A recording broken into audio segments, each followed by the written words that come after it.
पिलामाने एही अध्याय रे आमे एक नूतन अभेद देखिबा। कौन तमे कहि पारिबो जे एहा सतरे एक अभेद अटे ना नाही? एही अभेदर बाम पार्श्व को ध्यानपूर्वक देख।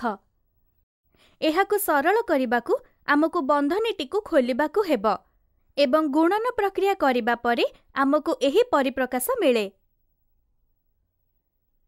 किंतु एहा आमर अभेदर डाहाण पार्श्व परि देखा जाऊ नाही। तेबे एहा आमको केमिति मिलुछि?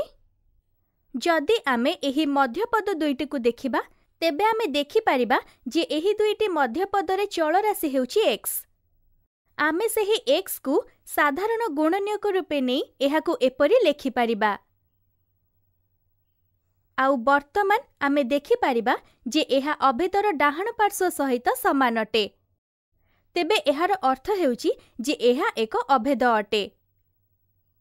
वर्तमान एही अभेद को प्रमाण करिबाकु अन्य एक उपाय देखिबा।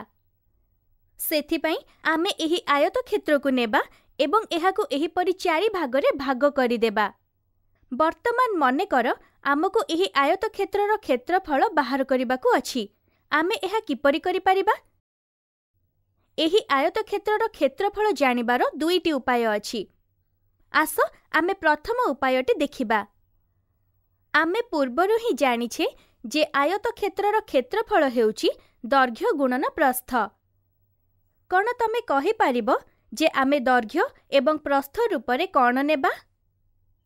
एही बाहुर लंबा x एवं एही अंशर लंबा a अटे। तेबे आयत क्षेत्रर मोट प्रस्थ हेला x युक्त a। एही बाहुर लंबा x एवं एही अंशर लंबा b अटे। तेबे आयत क्षेत्रर मोट दैर्घ्य x युक्त b अटे।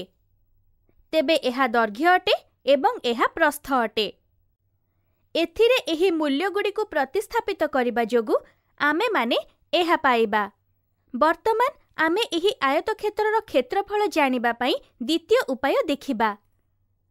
जेपरि कि आमे देखि पारिबा जे एही आयत क्षेत्रटी चारोटी भागरे तयारी हेइछि। अतएव एही आयत क्षेत्रर क्षेत्रफल एही चारोटी भागर क्षेत्रफलर जोगफल सहित समान हेबो। प्रथम भागर क्षेत्रफल x गुणन x सहित समान, जहाँ x र वर्ग सहित समान अटे।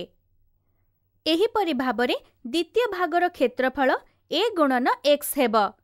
तृतीय भागर क्षेत्रफल b गुणन x हेबो एवं चतुर्थ भागर क्षेत्रफल a गुणन b हेबो। मझी भागर दुईटी पदरु x को साधारण गुणनीयक रूपे बाहर करी आमको एहार अंतिम उत्तर मिलुछि। आयत क्षेत्रर क्षेत्रफल जहाँ आमको उभय उपायर प्रयोग करिबा द्वारा मिलिछि ताहार मूल्य समान हेबो। जेपरि कि तमे देखि पारुछ, एहा हेउछि सेही अभेद जहाकु आमे प्रथमे देखिथिले। एही अध्याय रे आमे एही अभेद को देखिले। परवर्ती अध्याय रे आमे एही अभेद उपरे किछि उदाहरण देखिबा।